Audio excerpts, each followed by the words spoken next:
Well, long-time organ donation advocate Andy Tookey has launched a new scheme. It's called LifeSharers.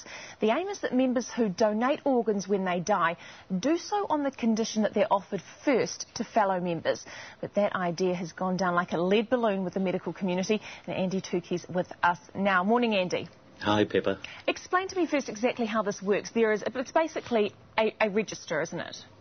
That's right. LifeSharers members is a national network of organ donors who promise to donate upon their death, of course, if they're medically eligible, and they give first dibs of their organs to other members. Who is responsible, because they have a little pledge card that I guess they then carry with them, if something does happen and they are in a position to donate their organs, who ensures that those organs then go to someone else on the list? That would be down to the family members. What we encourage people to do is to tell their family they wish to be an organ donor, and they have a pledge card. They don't have to carry it, but as long as they tell their family, and it's really down to the family to try and ensure that happens. The problem, Andy, the medical community, as you well know, have with this is that they would like organs to go to people who are in the most need of them, and this won't necessarily happen with your plan. Well, it does. What we're saying is organs should go first to people who are registered organ donors. See, the problem with the current system is that it encourages freeloaders. You know, people don't sign up to be donors, but when they need an organ, that's it. They jump on the waiting list with the same priority as people who are willing to be donors, and that's why we've got a shortage. How does it work? I mean, if there is a kidney to be given, who on the list gets that kidney? How do you decide from who is on the LifeSharers site? Who gets that? It's medical considerations. What we're saying, we don't interfere with the medical considerations at all. That's obviously their speciality. We don't get involved with that. What we're saying is those medical considerations should first be given to a LifeSharers member.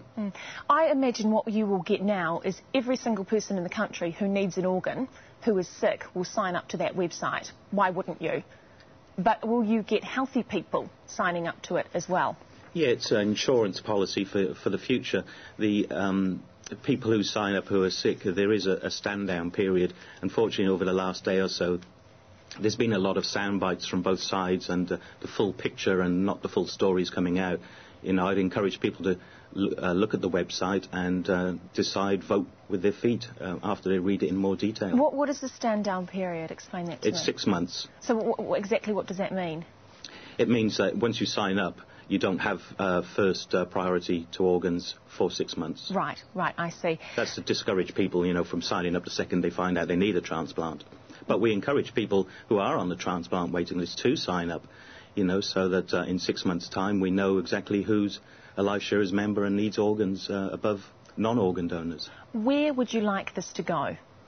Well, you see, offering organs first to registered organ donors creates an incentive for more people, for more people to sign up to be donors, and the more people sign up to be donors, the more lives we save, and that should be the overriding goal of the transplant system. Is this the ultimate for you? Organ donation rates in New Zealand are ridiculously low.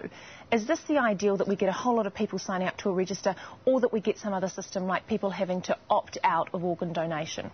Well, opt out is an even more radical move than this. This is a different approach. We've been trying it their way for some years, and we're still the lowest in the world for a number of donors we have, so we need a new approach, and this is one way of doing it. There's only 42% of people signed up to be on their driving licence to be organ donors, but you can guarantee that 99% of them would accept an organ if it was for them or their children, for example. Andy, thank you for joining us this morning. Andy Tookey. And just quickly, Andy, before you go, the website is lifesharers.org.nz? That's correct, Pippa. Great. Thanks. Thanks, Andy Tookey.